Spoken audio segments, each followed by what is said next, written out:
Hey, what's going on, guys? So in today's video, what we're going to be doing is redoing Mall's enclosure. I said I was going to do this for quite a while, and it was just that time where, there's the substrate just gets old and needs replaced, unless it's bioactive, which this is not a bioactive enclosure. You can see there's fecal matter everywhere, there's bits of shed. She just shed not too long ago, probably a day or so ago.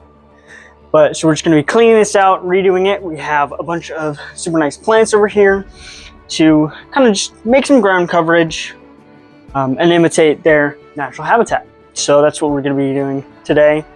And maybe in the future I might give him an upgrade, maybe a bit deeper, maybe a little bit shorter, because he doesn't need this much height. But just redoing his enclosure for today. So we're going to get started. We already kind of took out all of the logs and all the panels for the top, and now what we're going to be doing is just cleaning all this out and mixing up the new substrate, which is going to be the topsoil mix, and then I have a bag of play sand.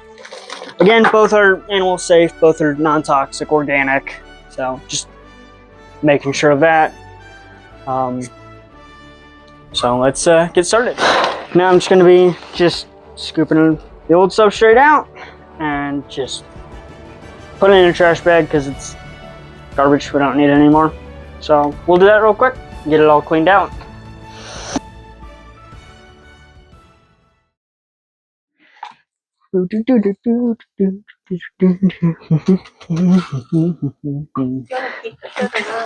No. I inhaled the dirt. Okay, now that we got it all cleaned out and all that substrate out of there, I'm not really going to bother washing it or rinsing it, just because there's nothing new going in here, so I don't really need to decon it. I will wipe it down, just clean the glass and get it nice and crystal clear afterwards. But other than that, I think we're ready to dump in the substrate, which again, I'm using play sand and topsoil. So we'll get that dumped in there and spread around and mix nice and evenly.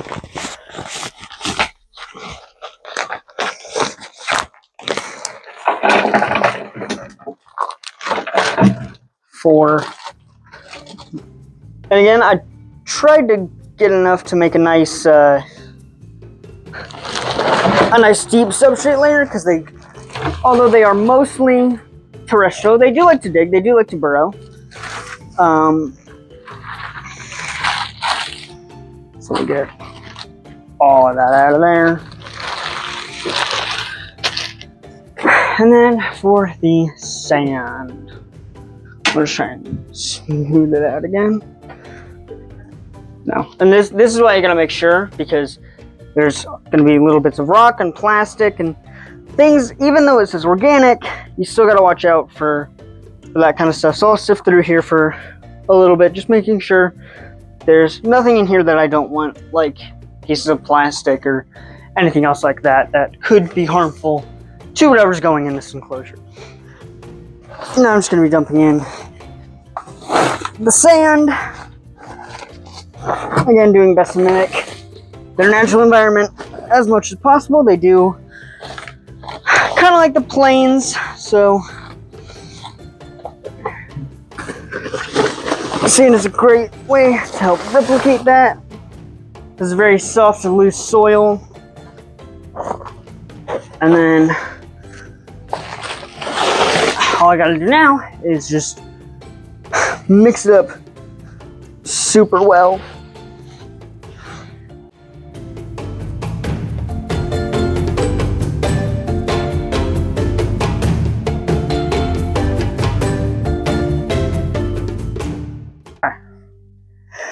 So now we got it all done and spread out. It turned out to be about 3.5 to 4 inches deep, which is a great depth for them. They do like to burrow, as I mentioned previously, and it's a nice consistent color and texture all the way through, which is super nice, exactly what I wanted. So now we're going to put in the plants. For most plants you get from Home Depot, Lowe's, any store, Walmart, whatever, they always have little fertilizer balls. You can see one right there. They're white and green. I'm sure everyone's seen them. So what I love to do, also to just break up the root ball, because they've been sitting in a pot for so long, we want them to really spread out and grow and just absolutely thrive inside the enclosure. So I always try and knock off as much dirt from the original potting process as possible. Again, this is something you might want to do outside, but that's a little inconvenient. So we'll just get as much of that off as possible. Just trying to break up the root ball and get it to be nice and neat. So it should look a little bit like that. And then we'll just come in here, figure out where I want it. I probably want it in the back a little bit. We'll just get a little hole. Probably a little bit bigger than I need, just to really spread those roots out. And then just cover up. And whenever this video comes out, I don't know if it's before the turtle tank video or after, I don't know. But the turtle tank is still drying, and it's been like 2.5 weeks. So if this one comes out first, that's why I haven't posted in a while, because I'm still waiting on the stupid turtle tank background to dry. So there you go. I'm annoyed. Everyone's annoyed. Very annoyed. The whole process, the whole thing. But I think that's good. Now for the other two, I have some sort of fern, a sun queen, emerald queen fern. Same thing, same process, very carefully getting it out. And this one has a lot more of that fertilizer stuff that we don't want in with our reptiles. So we'll probably put this right on the other side just to really spread things out. That's a really big fern for for his enclosure or her enclosure. But I think I still really like ferns, especially in exhibits. I think they add a whole lot of depth to the enclosure because they grow out, they grow on the ground, they go up, they grow in all directions, and I think it adds a whole lot of visual pleasing to the enclosure. And I definitely think we have one more, and this is more of a ground plant. It'll grow, just spread on the ground, just grow out, which is kind of what I wanted for more of the ground coverage. And this is a creeping Johnny, but I still want to keep as much of those roots in contact as possible. And then I don't know if I want it there or on the other side. What do you think? Yeah, me too. So kind of near that one plant, but not quite super close to the fern. And then just spread it out. It's tangled in itself. Okay. I hope that gets nice and big and just kind of grows all over the ground. That's kind of what I want. Now we got the plants in. It's time for the wood and bark and kind of everything else like that. So I have this old tree growth that was just being cut down near my house. So I just grabbed it, cut a chunk off, and kind of called it good. I kind of want it standing up. I had it standing up originally, Then he was getting out frequently, so I didn't do that anymore. But I think that looks nice, maybe. Just to kind of mimic a foresty environment.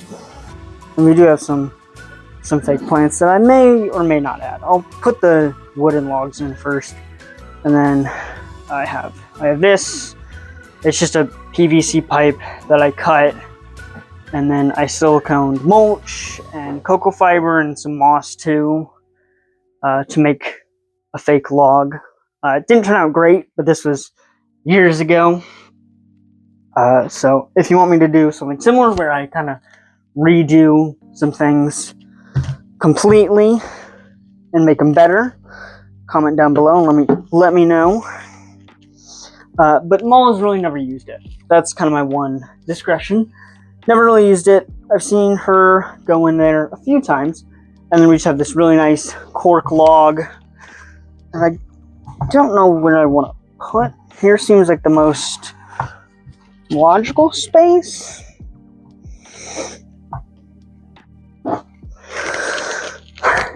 Yeah, and then we just have a coconut that, I don't know, my family was eating, and I grabbed it. Grabbed it, got all the bits out, washed it off. Yeah, he likes to bury it, or she likes to bury it very much. But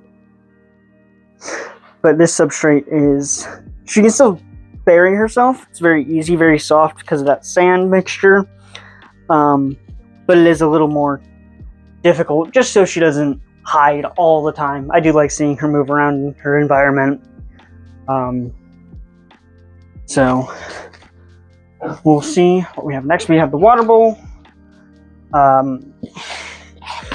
It needs washed out because I use it as a scooper for the substrate, but we definitely need to figure out where it's going. I think I'm going to move some of these, put that over there like it's grown over it, and then just put it front and center. And I might want to make, I think I talked about this in one of my last videos, making a bunch of realistic water bowls out of the extra mortar mix I have from Little Chomper's background. So if that's something you want me to do or something you want to see, just a bunch of custom water bowls for all my animals, let me know. I would love to do that, and I think it would add a lot more character to the enclosures themselves instead of just having like a scrap Tupperware bowl that I use as a water dish for most of them. So yeah, if you want me to do that, just let me know, and I will start on that as soon as possible, really. And then I do have just some dead sticks that I can throw in there to make it look more natural, because every single forest in the world has a bunch of dead sticks and whatnot all over the forest floor. Later I might add in some leaf litter. I don't have any right now because I didn't think I was doing this until like last night, randomly. I think that looks really good. I definitely will add some leaf litter to it, just to enhance it a little bit. I think it'll look a lot better afterwards. But yeah, I think that looks really nice. So much better. I might add some of these just in the back, just right here, just to really fill the enclosure out. Like, make sure there's just, so if she wants to burrow, she can, but if she doesn't, she has tons of places to hide and get away. Again, they are very seclusive animals, like that. Most people don't really know they exist until, you know, they find out about them, or, you know, people like me who own them have certain platforms that can educate everybody about them. And then I do want to do some rocks. I only have one rock at the moment, but I have more rocks at my house that I will bring over and just kind of put around. I'll probably put them around the water bowl. But just some back here. So this will definitely look different in probably a few days, and I'll probably do an update of just things that I did to kind of enhance the enclosure a little bit more. But now that we got everything in there, I do want to give it a quick, just a quick mist down of everything. I'm sure that was great for the camera and the microphone. I mean, just really misting down all the plants, especially making sure they're nice and hydrated and that they settle into their roots in the new substrate super well. Anyway, I think that looks really good. And now all I'm going to do is just clean up the glass, make sure it looks super nice and clear, and then I will have my camera person pick up the camera again. So to make this a little bit better, because there's some empty space and I would like to add some more rocks, I do have this nice piece of grapewood that will go right there maybe. And this is from Little Chopper's old enclosure. I deconned it, made sure it's safe, washed it off, rinsed it off, made sure it's all good. Same with all these rocks. Did the same thing, just got these from a creek. And we're just gonna be kind of a little more decking out her enclosure with this stuff. I don't have leaf litter. I'll probably get that in the future. But step one is to just remove her so she's not going to be a problem. Don't you bite me. She's very cage defensive. Generally, I have a small hook to just get her out. But that broke. Hope she doesn't bite me. There we go. Yeah, so she's fine. Like, she's being very good. So we'll put her in a temporary area real quick and then start doing this. So now I'm just going to take all this stuff off. I mean, they're just UVB, so they'll be fine on wherever I put them, just to give me some more space, give me some more room. I'm thinking about taking this cork log out just so there's more space. She started to use it a little more. I might add it again if I have space, but until then, all I'm going to do is just put these branches where I want them, just so there's a little more stuff to view in the enclosure. I want this kind of propped up like that, so I'm going to just see if we can take some rocks and just make it just for her to climb around, itch herself on if she's in shed. She just shed, as you saw in that first clip of all the pieces of shed everywhere. I think this is really going to elevate the look of the enclosure. Except the coconut. Coconut isn't in their natural habitat. And just try and wedge that to a place where it's not going to damage anything.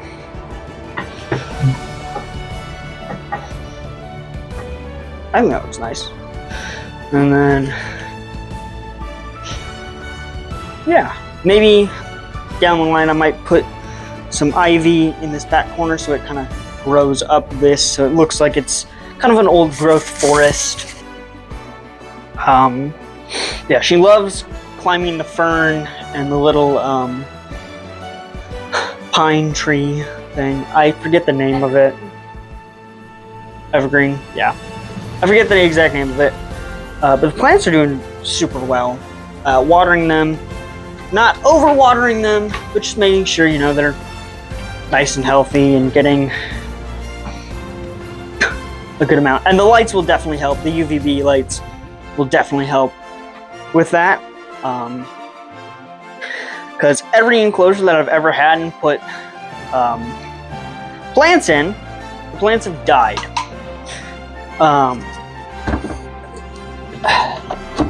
Toothless's enclosure is probably the only one that's doing really well because he's just golden pothos. But this isn't about him. This is about Maul and her enclosure. Again, I know I'm doing a lot of videos on Maul recently, but she's just such a unique animal. that I'd love to have a lot of focus on her. I like that. Maybe some more rocks, but I don't have any more rocks at the moment. So we'll put everything back, and then, yeah. If you can't tell, I love doing these enclosure videos. I've done 3 now, so depending on when this comes out. Yeah, love doing them. They're probably my favorite thing to do. But if you'd like me to do anything else, drop down in the comments, let me know. I will be doing Reggie's enclosure, which is massive, and that's going to be a lot of money, a lot of time, but it's going to be worth it because it's so big. Probably November this year to maybe fall or spring of next year, just because I don't have time to do it right now, but that's something I'd love to do. Drop down comment ideas of what I can do to make it the best it can be. Definitely gonna look for like an Amazon jungle type vibe, so that's definitely gonna be something I'm super excited to do in the future. But now that it's all fully ready, I think it's time to put her in again. And then once again, she's squirming all over the place, and I'm not gonna stress her out too much. She's been through a lot in the past couple days, being moved and getting a brand new enclosure. And believe it or not, this is enrichment for her. And a lot of people think, oh, reptiles can't have enrichment. They're just stupid animals. Like, this is all enrichment because she has that forked tongue. She might not flick it out, but there's, as you've seen on my channel before, of her flicking her tongue out. That's to help pick up scent particles in the air.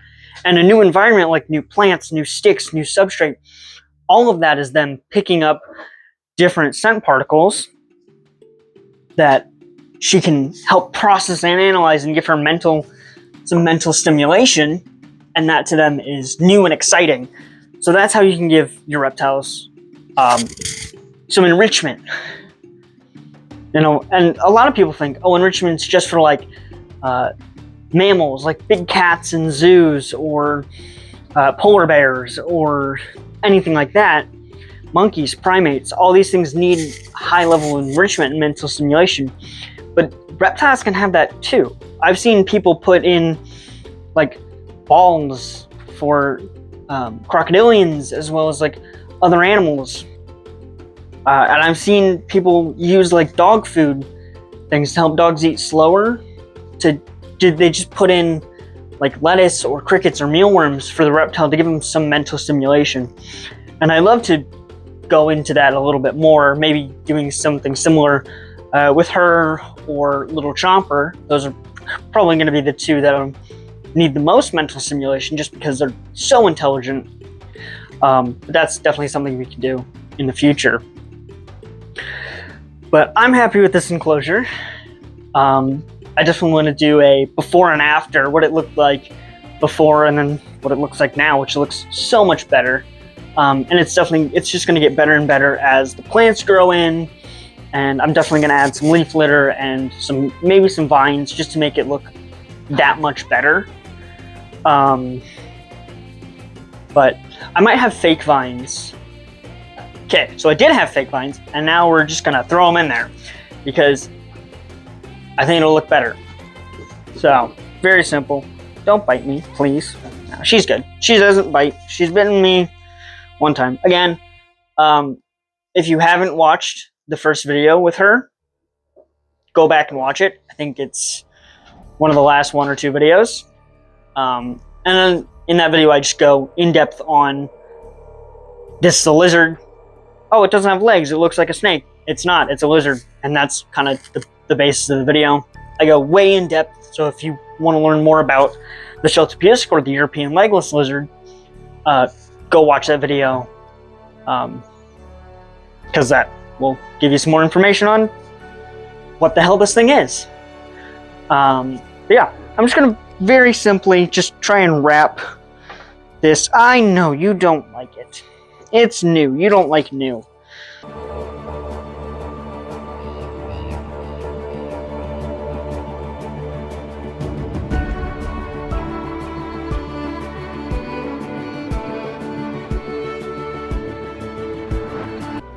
that's it for now. So if you enjoyed, leave a like, subscribe if you're new or learned anything new.